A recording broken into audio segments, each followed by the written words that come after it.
A guildmaster pins a man to the floor. He runs a sword through the chest of the man. Then he burns him from the inside. Nothing worth looking at remains. The master lights a cigarette and celebrates.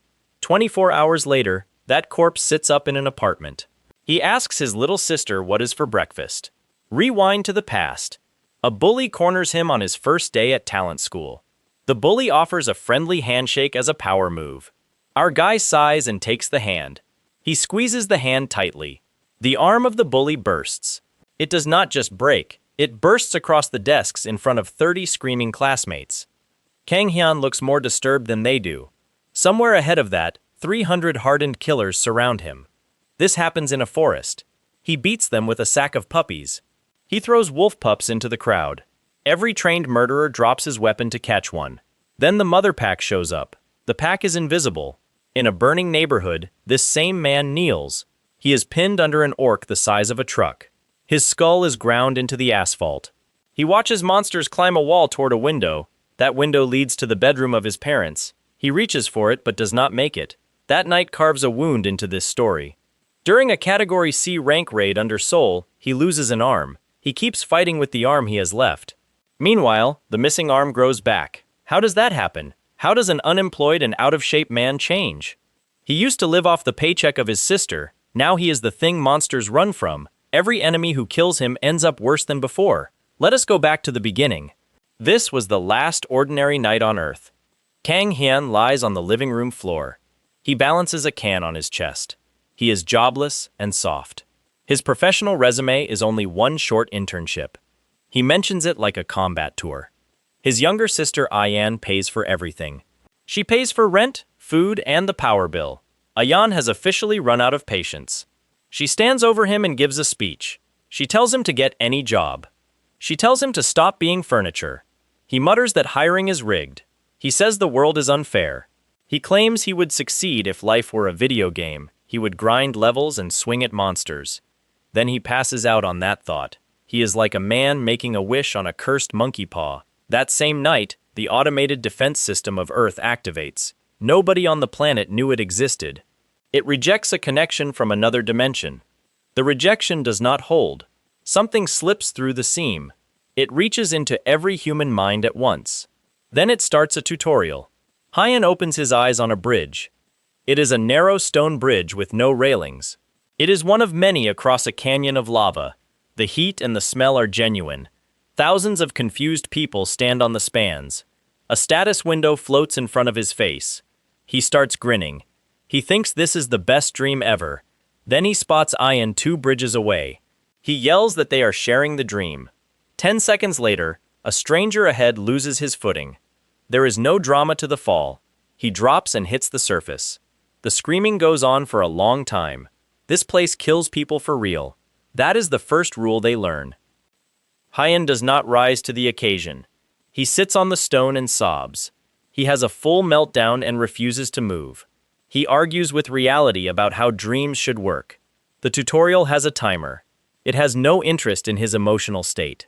When the clock ticks, the canyon roof sheds rock. The stone spans crack and drop. Everyone begins to run. A slab falls toward the head of Ayan. Hyan was crying a minute earlier. Now he throws himself across a gap. He sprints and shoulders his sister out of the way. They cross the bridge. The status window flares. The screen says the stage is cleared. It says a temporary awakening is granted. He sees one word before the world yanks him out. The word is resurrection. He wakes in his own bed. His heart tries to punch through his ribs. Ayan is awake too. 8 billion people sit up at the same minute. They check their phones. They discover they all shared a dream. This means it was never a dream. Humanity stays calm for about 6 hours. Then people strip the supermarket shelves. Panic hoarding begins. Men on corners announce Judgment Day. Scammers sell survival kits at a 900% markup. A countdown appears on every screen and in the sky. The clock shows 4 years. It shows 354 days. The siblings do the sensible thing. They stay home and eat instant noodles. On night 2, he goes back in. He finally reads the fine print. His stats are embarrassing. Strength, agility, and vitality are all very low. This is expected from a man with no exercise. He sees a line for magic power. He does not understand it yet. Then he sees his unique ability. It is Resurrection. He revives 24 hours after death. He can do this unlimited times. He will respawn where he last slept. The price is losing a level. Every stat is halved for 1 day. Inside the tutorial, there is no price. There is no penalty. There is nothing to lose. Every other human gets exactly 1 attempt. If they die, the tutorial ends for them. They stay ordinary people in a dangerous world. Hyan gets infinite attempts. He is the only human with a save file. He does not celebrate yet. He does not know what he holds. He knows stage 2 is a castle. Goblins are inside the castle. Goblins are small. He scouts the trees and counts 1 goblin. He grabs a mace. He waits for the goblin to shuffle past. Then he caves its head in from behind. It is a clean kill on the first swing. Our hero is beaming with joy. Then the brush moves again. Something steps out that is very tall. It is armored and carries a heavy blade. He did not just miscount by a little. The goblin soldier takes him apart. It is not a fight. It is a demolition. The goblin slaps the mace away. 1 hit to the ribs folds Hyan. The goblin drags him by the ankle. He leaves a wet stripe on the stone. 4 goblins wait in the courtyard. They torture him for hours. The story stops being funny here. He is awake for all of it. The tutorial offers no exit.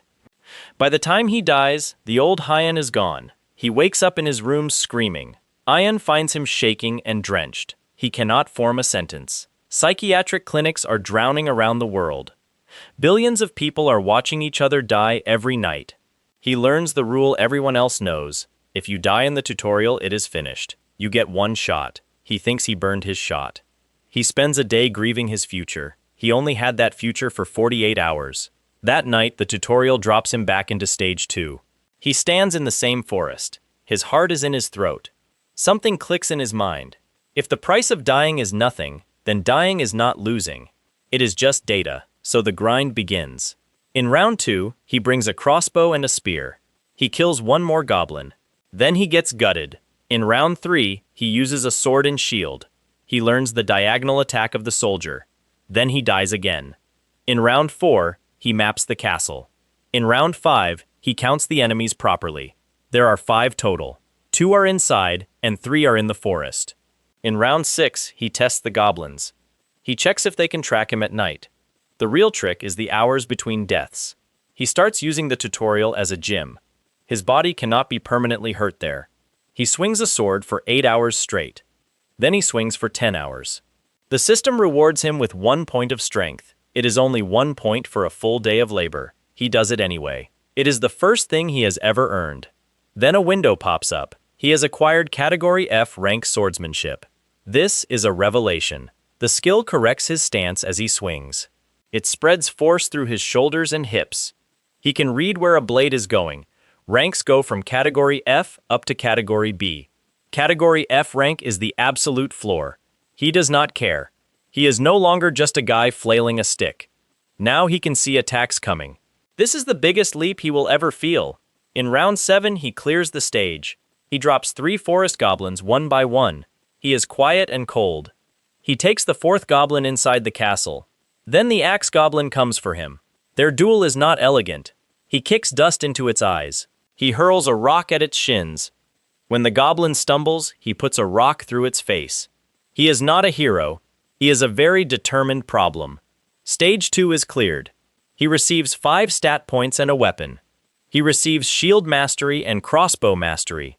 He wakes up with his fists in the air. He also wakes up to news. The worldwide tutorial has ended. Everyone finished or failed weeks ago. Gates are opening across the globe. These are real dungeons and cities. They are ranked from Category F to Category C. Only awakened people can go inside. These people are now called talents. Any uncleared dungeon will eventually break open. Then it will vomit monsters into the street. Hyan tries to pull up his status window. Nothing happens in the real world. The system stays locked until graduation. The tutorial is 8 stages long. Hyan just finished Stage 2 after 7 deaths. The rest of the planet is earning money. He is the most behind person on Earth. Stage 3 is about patience. The tutorial hands him a ghillie suit. He must target a Gorkha chief in a camp. He must move slow and stay hidden. He crawls for 10 hours. Bugs get in his collar. The sun is on his back. He inches forward like a caterpillar. He is nearly in range. Then a passing monster stops. It considers his patch of grass.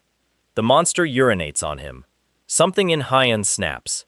He erupts out of the bush. He kills the monster with his bare hands. The entire camp turns around. He is swarmed by dozens of enemies. He dies laughing in a pile of monsters. The system enjoyed the performance. It grants him the Raging Lion Roar. This is an area shout. It drops the stats and morale of enemies. It also removes Category D rank debuffs from him. His breakdown became a skill. This world has a sense of humor. In round 2, he uses his head. He noticed the warriors leave during the day. He strolls in while the camp is empty. The mages hit him with immobilization. He answers with the roar. This shatters the spell and staggers the mages. He walks to the chief and kills him. He sets a record time for the stage. He receives body regeneration. He gets 1 point to all stats. He also gets the title of Impatient One. Body regeneration is the most important reward. This skill becomes the spine of his future actions. He no longer just takes damage. He trades it. Stage 4 is about leadership. It is a month-long nightmare. He is given a party of non-player characters. He must get them through the stage. They argue with every order. They abandon the night watch. When he catches them deserting, they kill him. This happens every loop. It is always the same betrayal on a different night. The people he protects put a knife in his back. His fix is not in any management textbook. On his final run, he stopped asking. He put a sword to the throat of the loudest man. Then he explained the new arrangement. When another man tested him, the protagonist beat the man's face until it was unrecognizable. He did this in front of the group. There were no further questions. He marched the group through the area. Then he smashed the core himself. His rewards included the Cleave skill and the Ring of Strengthened Mind. This B-rank ring protected against seduction, mind control, and status effects. The ring would save his life at least 3 times. One of those instances involved a talking skeleton later in his journey. He reached level 14. His statistics were roughly double compared to when he started. Tutorial gains translated directly into real-world gains. His body had been rebuilt from the ground up. His shoulders were wide like a doorframe. His forearms looked like thick cables. His face showed the marks of many hours of torture. He had experienced dozens of deaths. He spent a full month threatening grown men at sword point. He looked terrifying. Small children ran away when they saw him. A woman at a bus stop began to cry. The man genuinely believed he had simply gotten in shape. Then his neighborhood collapsed. An uncleared dungeon appeared in his own district. Goblins poured into the streets. They flipped cars and smashed storefronts. The monsters chased office workers through traffic. Hyan grabbed the biggest knife in the kitchen and went outside. He did not sneak. Instead, he planted himself in the middle of the road. He taunted the monsters. A scattered goblin swarm hunting civilians was a serious problem. However, a swarm charging one angry man was manageable. They attacked him in a wave. He moved through the goblins like a bad mood. The kitchen knife was too short. He took a weapon from the first goblin. Then he took a better weapon from a larger monster. He worked his way up the food chain. Office workers watched the fight from behind an overturned bus. He cleared the building where Hyan worked. He moved floor by floor through the structure. Finally, he smashed his shoulder through a barricade. Her co-workers had spent 1 hour building that defense. In fairness, the barricade was no longer necessary. Then the military arrived. The mood changed instantly. Something else had emerged from the gate. This creature was twice the size of the goblins. It had a face like a closed fist. Soldiers opened fire with automatic weapons. The rounds hit the target but did not matter. The monster walked through the gunfire. It reached the front rank. It killed a soldier with one motion. Then the line broke. The hobgoblin stopped. The creature turned. It locked eyes with Kang Hyan across the wrecked street. Then the man went down. He was not hit. He dropped to the pavement on purpose. He started screaming at the soldiers. He told them to gas the whole field. They needed to use every canister they had. The officer noted that Hyan was standing in the field. Hyan told him to do it anyway. They saturated the street with gas. Everything in the area started choking. Hyan felt his eyes flood. His throat closed. He fought blindly through the chemical fog. Tears streamed down his face. The hobgoblin was much larger. It breathed in more gas. Consequently, it suffered more than the man. This was his entire plan. He decided to poison the room and be the smaller lung. The monster swung on instinct and hit nothing. Hyan approached from behind. He stayed low. He put all his strength into the back of the knee of the creature. The hobgoblin folded. He wrapped an arm around its neck. He dragged the monster down onto the asphalt. Its mouth gaped open to roar. Hyan rammed a soldier's halberd straight down its throat. The street went silent. 30 soldiers had already accepted their deaths. They watched a man in a tracksuit stand up from the corpse. He was not alone. In the last minute, a masked blonde fighter appeared. She carried dual daggers. She cut down the stragglers on his flank. She was fast and precise. She was gone before he could see her clearly. Keep that in mind because she matters later. The hobgoblin left behind an unidentifiable golden item. Hyan did the honorable thing. He grabbed the loot. Then he sprinted away before anyone could ask for his name. The footage hit the internet within the hour. It received millions of views. A nameless monster of a man had killed the creature. This creature had shrugged off an army. The comments focused entirely on his face. Stage 5 focused on wisdom. This was where the tutorial genuinely tried to break him. During the first attempt, he had to identify a succubus. The monster was hiding among a group of women. His ring of strengthened mind identified her instantly. The ring cut straight through her charm. He knew exactly who she was within seconds. At that moment, he was the smartest man in the room. Then he went to sleep. She killed him while he slept. He had solved the puzzle. However, he forgot the part where he had to survive. That was the trial in a nutshell. This began the longest stretch of his life. It lasted for 53 days. Stage 5 changed the clear condition for every single attempt. One night he faced cave goblins. The next night he had to find a doppelganger. This monster was hidden in a crowd of identical people. Then the challenge changed again.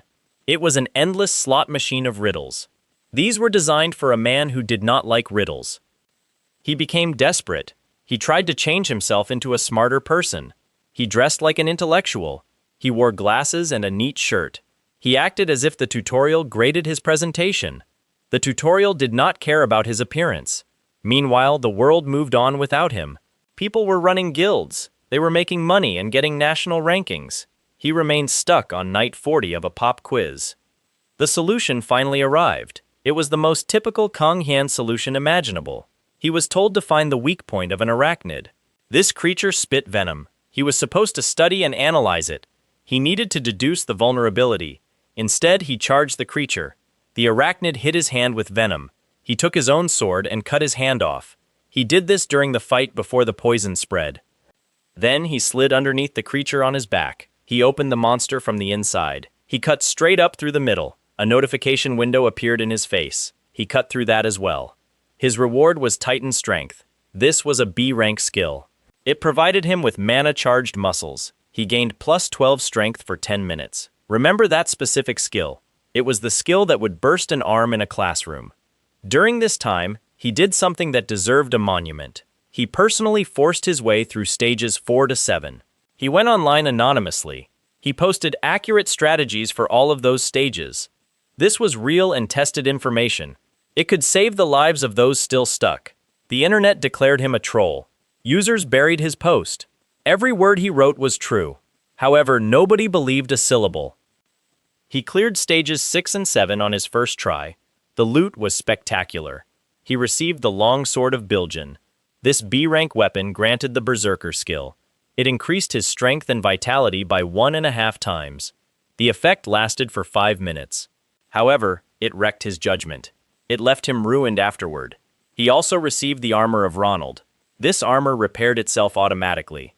Then he reached stage 8. This stage was not a fight. It was an interview. A voice asked him about his principles. The voice wanted to know what he lived by.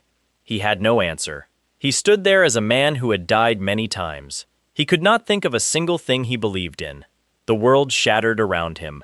He was shown a place that was not Earth. It was a huge and orderly alien city. A portal tore open above the city. An army did not come through the portal. Instead, monsters the size of skyscrapers appeared. The city was not conquered. It was erased in seconds from horizon to horizon. He was told that this would be his planet in 5 years. He woke up on his knees. He was in front of a presence he could not look at. The being called itself the administrator. It corrected him when he called it a god. It was a keeper of dimensional balance. He asked the being for help. It flatly refused. It was an administrator and not a guardian. It observed but did not save. The being admitted it was an enormous fan of his suffering. The interview continued. Hyan told the being that nobody lived by grand principles. He said that people lived by not dying. The being asked what he would protect. He mentioned his sister and his parents. That was his entire list. He was the man being auditioned to save a planet. Then he realized something. He spent 53 days on a wisdom stage. The rules changed every night. That was not the system. Somebody was personally messing with him. He said this out loud to the face of the administrator. The meeting ended immediately. Before he was thrown out, the being gave him a message. It told him he could become the hero who saves the world. Then he woke up in his bed. He was the 62nd graduate on Earth. He was 53 days late. He was 62 places back. Finally, he was in the game. His status window opened in the real world. Hyan made him a special breakfast without saying why. The golden hobgoblin drop finally identified itself. It was a skill book for mana explosion. This was an E-rank skill. It provided an explosive discharge of raw mana. Nobody had explained his magic power stat before. This skill was the reason for that stat. It was time to register as a talent. The certification school was a government pipeline. It turned fresh awakeners into professionals. The process started with paperwork. Hyan approached the desk. The new civil servant looked at his face. She burst into tears. He was genuinely baffled because he was smiling. An instructor named Kim Lee-hyun handled the vetting. She was very sharp. He underreported his tutorial progress. He claimed he reached stage 5. He lied about his unique ability on the form. Then he panicked. He wrote down a second fake ability. This second ability contradicted the first one. Lee-hyun noted his equipment. He carried a stage 6 reward sword, but claimed stage 5. She noted that his level did not match his story. She told him that he had no intention of being honest. She asked him to demonstrate a skill. He bit a chunk out of his own arm. They watched the wound seal shut. Then he showed them the ring. He used the Raging Lion Roar skill at high volume indoors.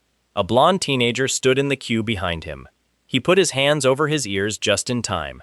He saw the attack coming. That teenager was An Yusung. He was 20 years old and rich. Yusung was cheerful but completely insane. He recognized Hyan from the viral video. He decided on the spot that Hyan was his big brother. It was the first day of classes. The biggest guy in the room was named Guakwil. He decided the new student needed a lesson. He walked up with a friendly smile. He offered an outstretched hand. This was the oldest trick in the book. Hyan knew exactly what was happening. He took the hand anyway. Guakwil squeezed the hand. Nothing moved. Hyan quietly activated his Titan strength skill. The bully had a smug expression. It changed to confusion, and then genuine panic. This happened in about 2 seconds. He started pulling away. Then his arm burst. An ambulance arrived while people were screaming. There was blood on the desks. Guakwil had put every stat point into strength. He lost a pure strength contest to a nobody. The police interview afterward was a masterpiece. The story Hyan told contradicted itself twice in 1 minute. Nobody could prove anything. Yusung sat down beside Hyan in the waiting room. They acted like old friends. Yusung started calling him Big Brother. Classes covered dungeon theory. It was worth knowing the rules. The dungeons were ranked from rank Foxtrot to rank Echo and Delta. Higher ranks meant more types of monsters. This diversity killed raid parties. Ordinary dungeons broke on a predictable schedule. This usually happened every 4 weeks. Irregular dungeons broke at any time. Each dungeon had 2 types of cores. Killing the main core cleared the dungeon. However, killing it without the boss triggered a break. Panicked monsters would run through open portals. Every one of those rules became important later.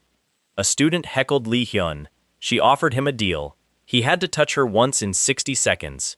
The student was an awakened talent. He did not come close to her. Then she staged a demonstration match. She put Hyan against an assistant instructor. Hyan flattened the man very fast. The room forgot to react. Day 6 was sparring day. This was where the comedy stopped. Yusung was matched with an opponent. Hyan fights against a mage. He deflects her spell into the supervising instructor. This buys him a half-second window while the adult is distracted. In that window, he caves the skull of the woman in with a mace. The woman barely survives. School officials watch Yusung carefully but do not expel him. He is too valuable to the academy. This decision shows how this world values talent over people. Hyan kicks in the office door of Lee Hyun the night before the practice raid. He demands a real fight. Hyan figured out that she was the masked blonde with the daggers on the street. Lee Hyun obliges. She is faster and more skilled than Hyun. She buries a dagger in his arm. This is exactly what Hyun wants. The dagger is stuck in his flesh, and she will not let go. Hyun clamps down on the blade and headbutts her to the floor.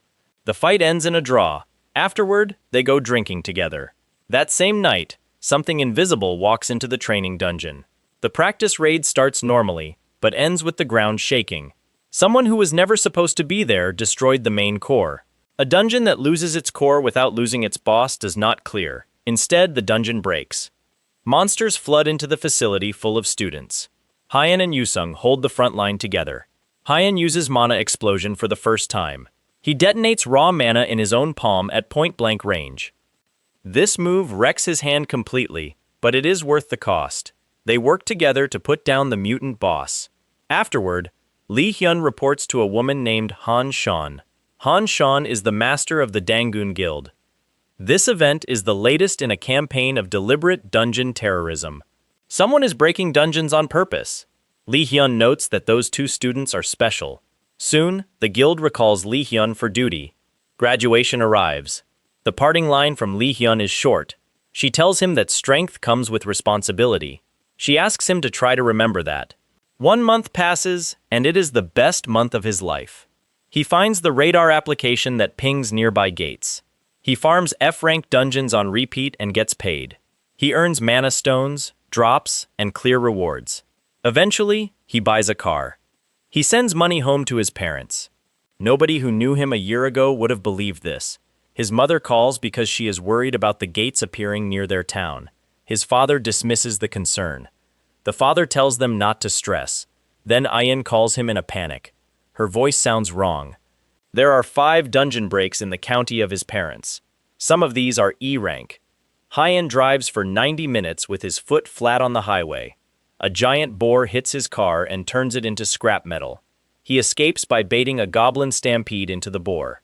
He lets the monsters fight each other. Then he travels on foot at night. Wolves he cannot see wait in the dark. These wolves are invisible. He fights them for hours by sound and instinct. He bleeds the whole way and burns mana he cannot spare. He reaches the neighborhood at last and finds it full of orcs.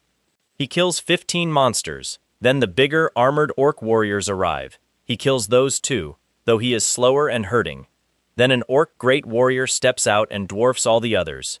Hyan has no mana left.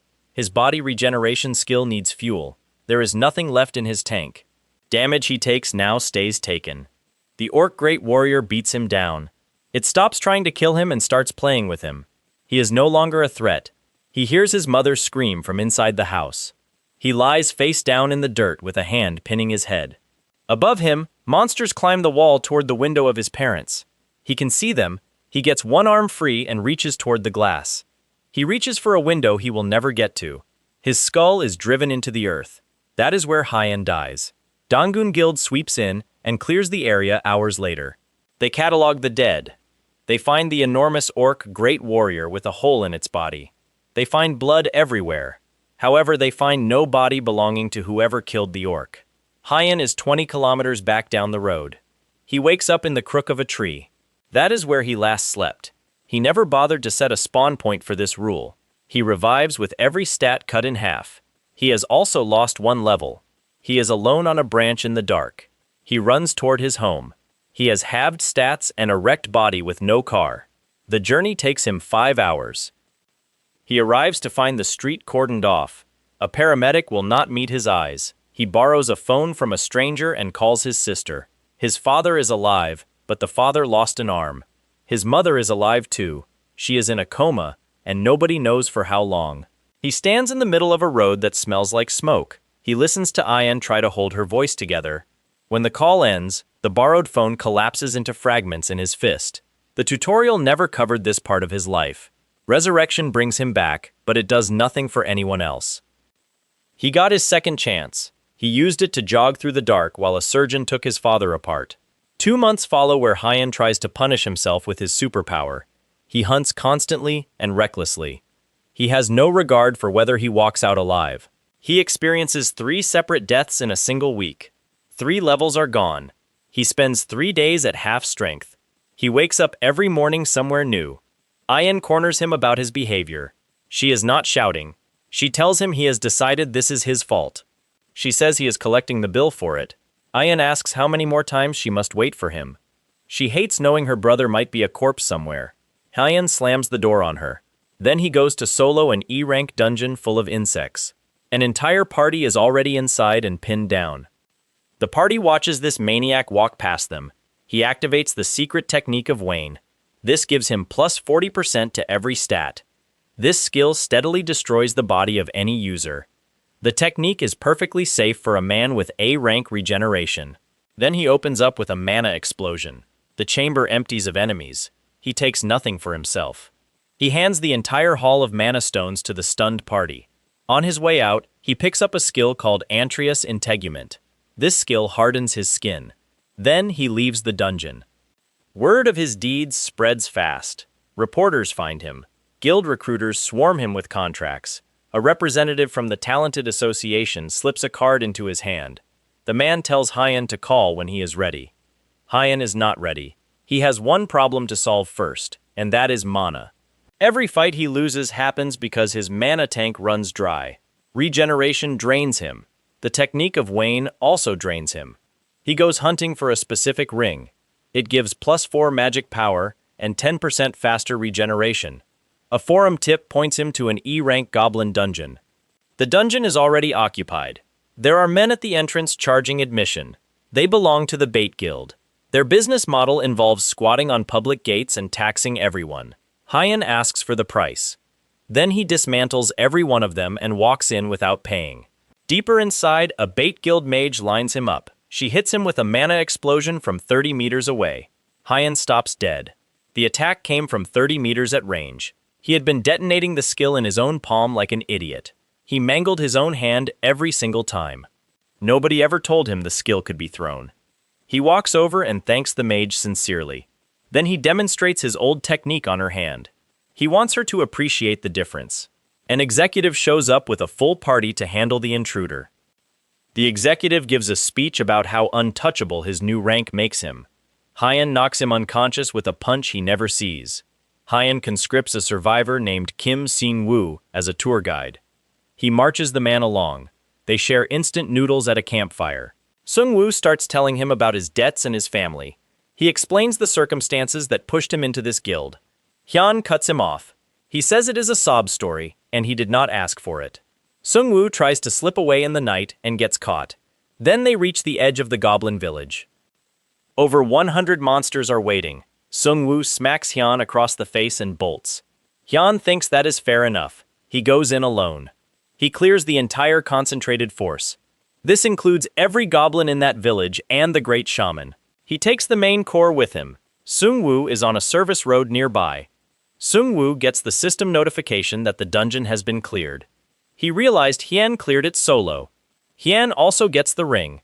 It gives plus 4 magic power. Finally, he has a tank that refills. He walks toward the exit and finds 300 Bait Guild members. They are waiting for him in formation. Their guildmaster stands at the front. His name is Jong Yui Hyun. He wears an expensive suit and has an easy smile. He offers Hyan an executive seat on the spot. He offers money, rank, and protection. Yui Hyun needs a monster like Hyan to make his guild go global. He is the illegitimate son of a conglomerate chairman. His family discarded him, but he is still trying to impress them. Hyan takes the offered card and rips it in half. He drops the pieces. Yui Hyun keeps smiling. Then he turns and drives a sword through the chest of Kim Sung-woo. Sung-woo was his own man who had run back to safety. Yui Hyun boots the body into the closing portal to remove loose ends. He gives one order to his people. He tells them to find out who Hyan is. He wants them to find his family. That night, a stranger sits down at the table of Hyan in her restaurant. The stranger leaves a note. The next morning, Another man walks into a hospital room. The mother of Hyan has just woken from her coma. He says hello to both parents and leaves. Hyan goes to see Kim Lee-hyun. She is now the vice guild master of Donggun. Hyan hires her for 1 week. The fee is cash, plus 1 meeting with Han Shan. 10 bodyguards are posted on his family. Then he walks into the Bait Guild headquarters through the front door. He is alone. He cuts through a reinforced floor to get upstairs. Yui Hyun pitches his offer again.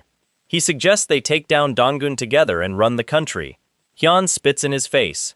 Consequently, the whole building comes at him. He fights hundreds of people. Over 30 of them die. Around 50 more end up in hospitals. He goes through floor after floor as his mana holds. It looks like one man is going to erase a national guild. Then tentacles of raw energy come out of nowhere. They pin him to the wall. Someone runs a sword through his chest. Yui Hyun steps in close and puts a hand on him.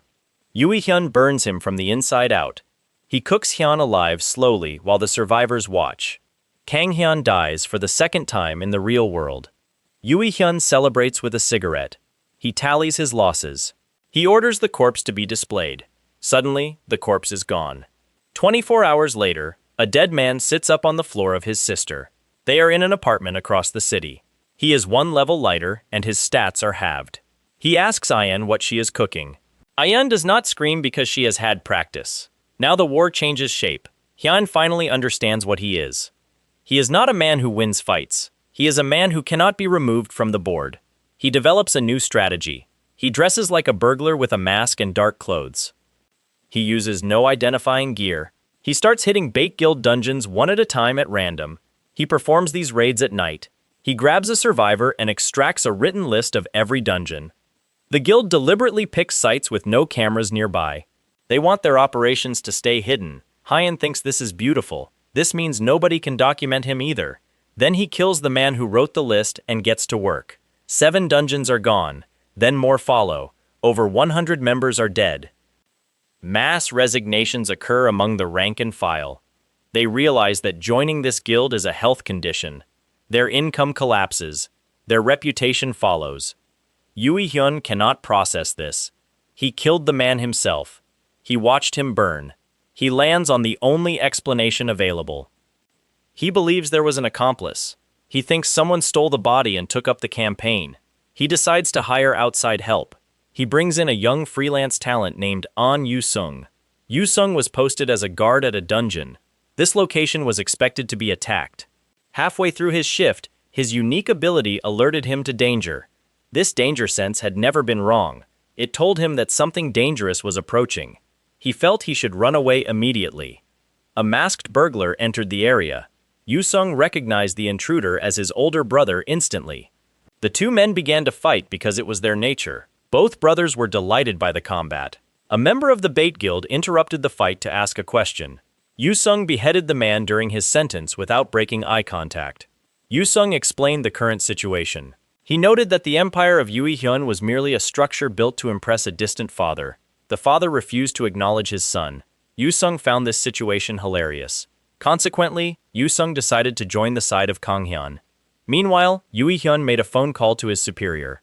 This man was named Chi Min-jun. Previously, Chi Min-jun had used energy tentacles to pin Yui Hyun to a wall. Yui Hyun demanded reinforcements during the call. He made the mistake of mentioning the support of his father. Chi Min-jun hung up the phone.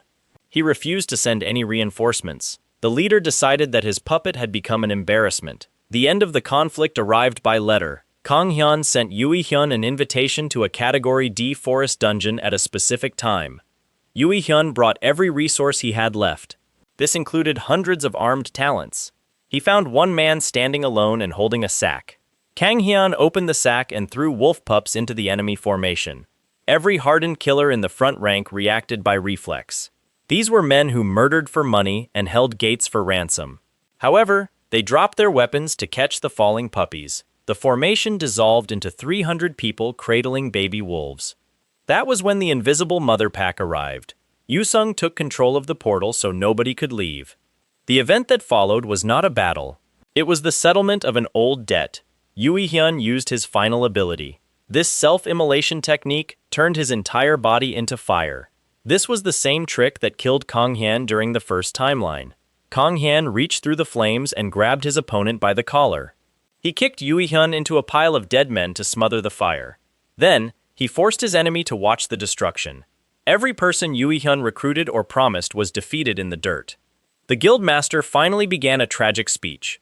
He spoke about his childhood and the family that threw him away. Kang Hyan removed the head of the man in the middle of a word.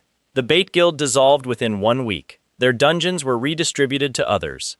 The name of the guild was scrubbed from the rankings. The country forgot the organization almost immediately. This was perhaps the harshest part of their downfall. Kang Hyan received a new title for this accomplishment. He was now known as the Ruthless Household Destroyer. The system was roasting him once again. Elsewhere, Chi Min-jun walked past a grieving conglomerate chairman.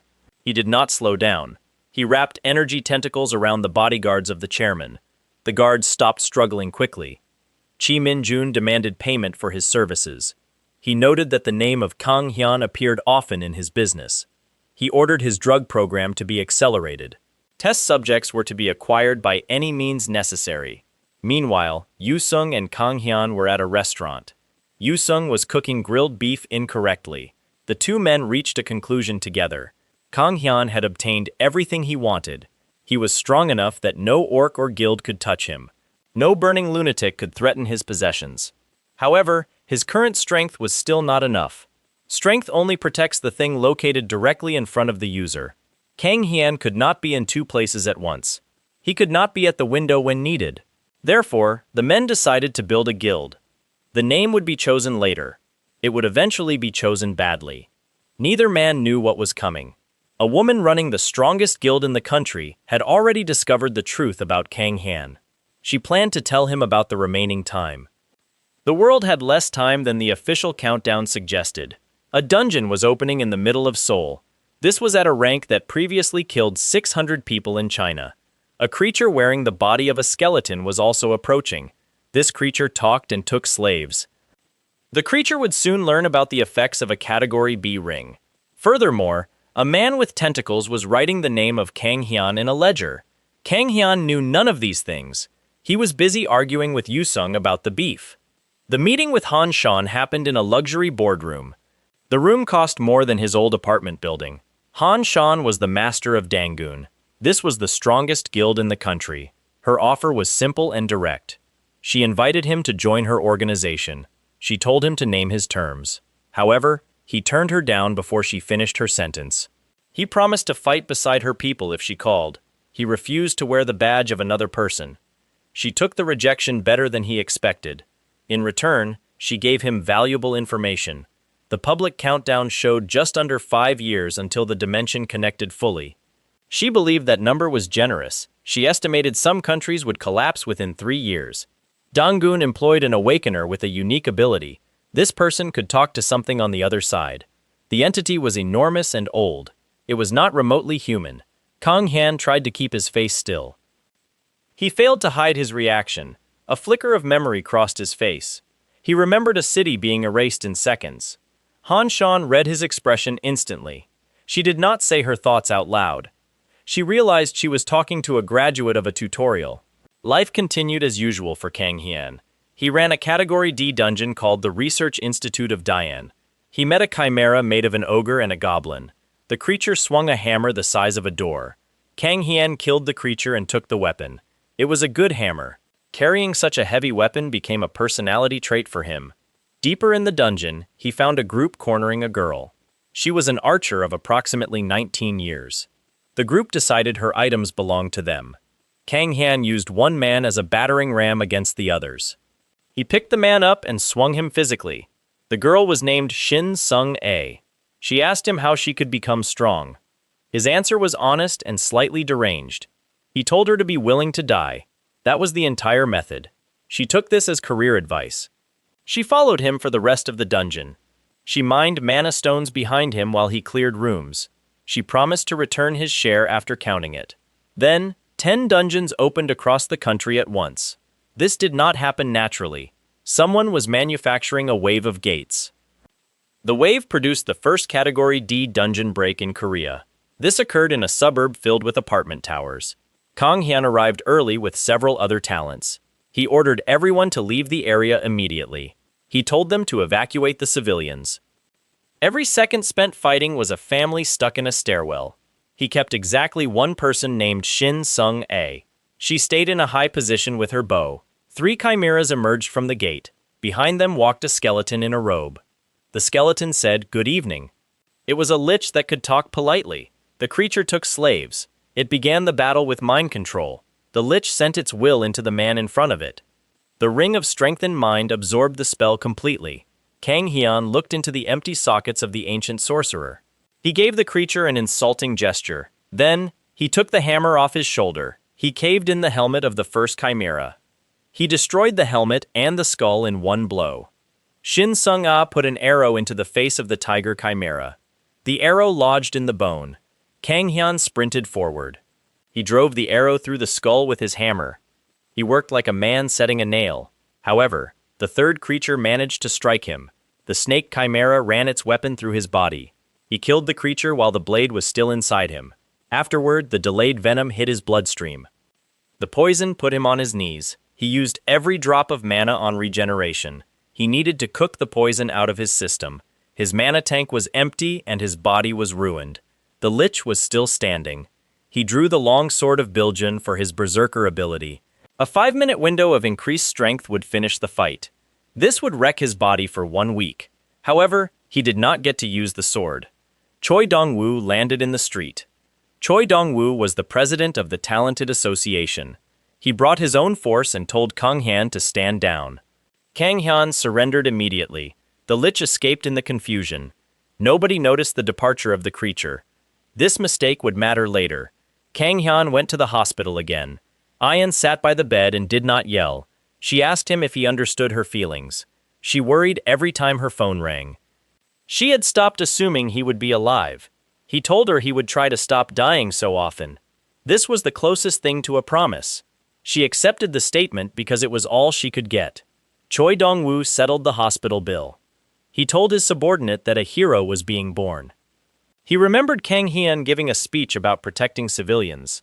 That speech never actually happened. Kang Hyan had only yelled at people to get out of his way. Chi Min-jun found the beaten skeleton. The skeleton was hiding behind a low-rank dungeon in a rural town. Chi Min-jun offered the creature a job. Next, the government arrived. They sent a permanently exhausted man named Shin Tae-gil. He offered a special status for talent registration. The offer included a salary and official protection. It also guaranteed safety for the family of Kang Hyan. Protection for his parents was the only part he cared about. He signed the documents. Shin Sung-a tracked him down after several days. She had been waiting in a parking lot. She handed over every single mana stone she collected. She had counted them as promised. She carried them while waiting for a man who might not return. Then, she bowed and asked to be his apprentice. He said yes to her request. He had never been thanked before and felt awkward. A test dungeon at Harpy's Cliff produced a strange fight. He punched a man out of thin air. Something was moving incorrectly in the wind. He swung at nothing and hit an invisible opponent. The man hit the ground unconscious. They revived the stranger with harpy urine. This was not a medical necessity. It was a group decision. The man was a terrorist with a unique stealth ability. He was the person who broke the training dungeon at the academy. The government took custody of him. They started planning a raid on the headquarters of the organization. The raid would happen in 2 weeks. Everything else was happening in 2 weeks. The briefing for the mission was grim.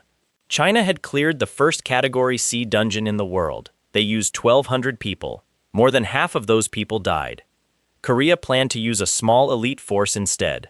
The Category C dungeon was named the Forest of Vanandi. It was opening in the middle of Seoul.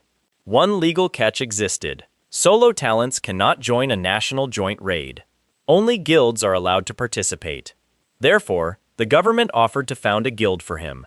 They would provide the funding and registration. This was exactly what he planned to do anyway. The naming meeting was a disaster. Candidates included the crazies and the lunatics.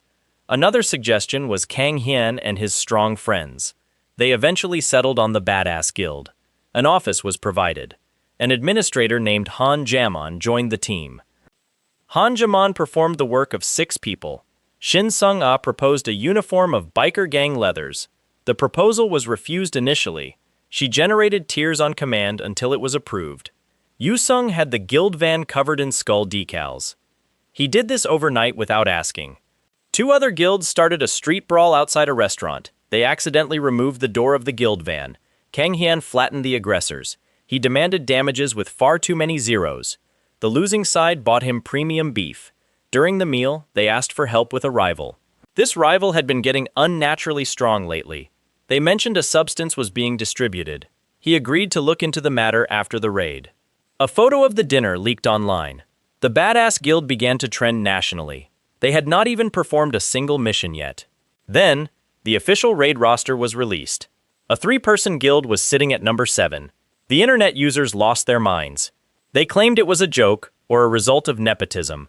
At the first strategy meeting, a man named Park Hyan approached. He was the master of the Flame Dragon Guild. He asked the 3 members to leave the elevator. He wanted his important guild to ride up first. Kang Hyan dragged the man around the lobby by the collar instead. Upstairs, the room held every top guild master in the country. Park Seyun stood up during the meeting. He was the master of the Guardian Guild. The discussion ended. His eyes turned red. Veins stood out from his neck like cables. He turned and tore his subordinate's throat out with his hands. The room detonated. It took the combined force of the guild masters to put him down. This meant beating him to death on the carpet. Yu-sung felt the outburst coming minutes early. He said nothing because he wanted to see what happened. Afterward, Park Hyan proposed a bet to salvage his dignity. The winner would contribute most and land the finishing blow. His stake was a strange item called an Easter egg. Hyan recognized the item instantly. It carried the fingerprints of the administrator. Hyan's stake was a year of service in the Flame Dragon Guild. He took the bet. Venandi's forest opened in the heart of Seoul. The raid went in under a flare protocol.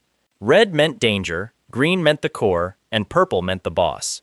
On day 1, they traveled with the Talented Association. The Badass Guild shredded an entire goblin infantry wave. Association members had spent the morning mocking them. Those members watched from behind. Their own president disciplined them before lunch. Going solo, the trio met actual Venandi. These creatures were smart and used the forest canopy. They hit targets and vanished. Hyan tried taking a hostage to force a stop. The Venandi shot their own hostage and kept firing. Elsewhere, Park Hyan was losing members. He refused to fire a distress flare to protect his reputation. His solution was to set the forest on fire. He timed the burn to the wind to destroy the problem. A red flare finally went up somewhere else. The Guardian Guild was being overrun. The guild had been leaderless since the meeting. Hyan arrived at a sprint. He stood in front of the survivors. He used the Raging Lion's Roar skill. Hyan earned that skill during a mental breakdown in a bush. Dozens of Venandi dropped where they stood. The hammer did the rest of the work.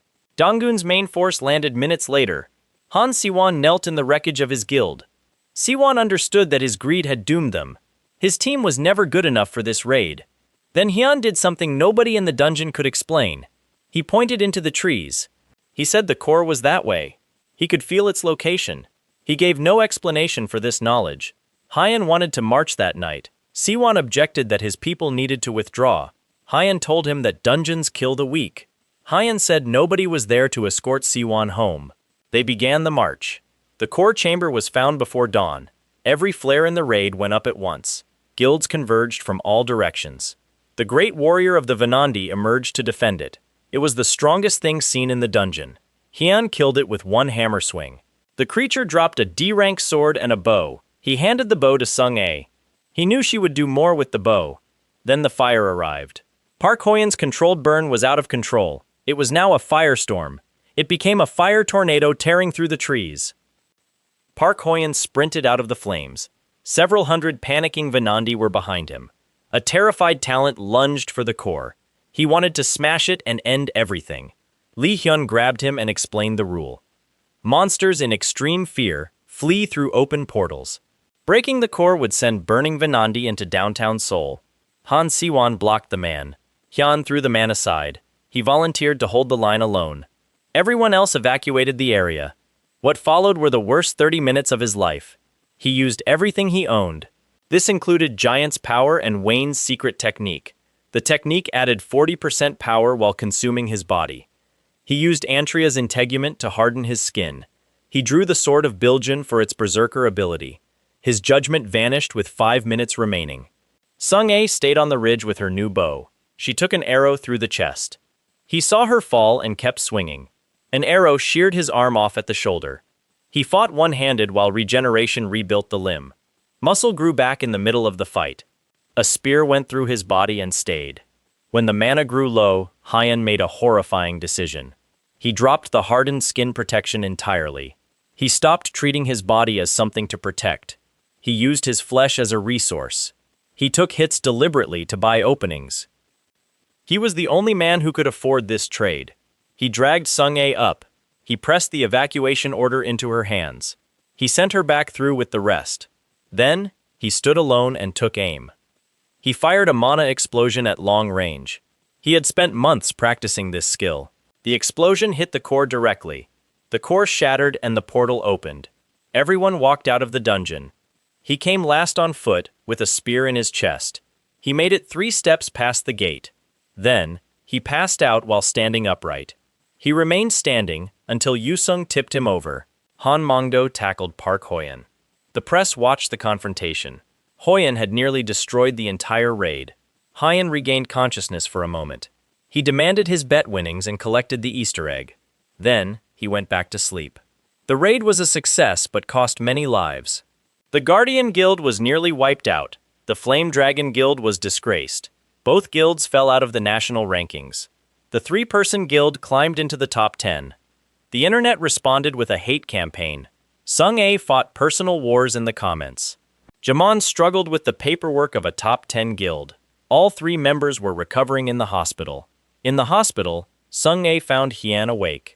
She threw herself at him. She refused to let go. Hyan mentioned he was still full of holes. In a quiet room, a man with tentacles watched. He canceled a planned dungeon break. He noted a name in a file. He gave an order to acquire test subjects. 2 weeks later, a government raid occurred. A lich with a grudge worked for a new employer. A rival guild used chemicals to strengthen its people. Hyan owed a favor over grilled beef. A battered man walked into the new guild office. He opened his mouth to introduce himself. 3 people stared at him with total blankness. Nobody knew who Han Siwon was. He stood there as the last survivor. He was politely asked to state his business. Whatever he came to say would have to wait.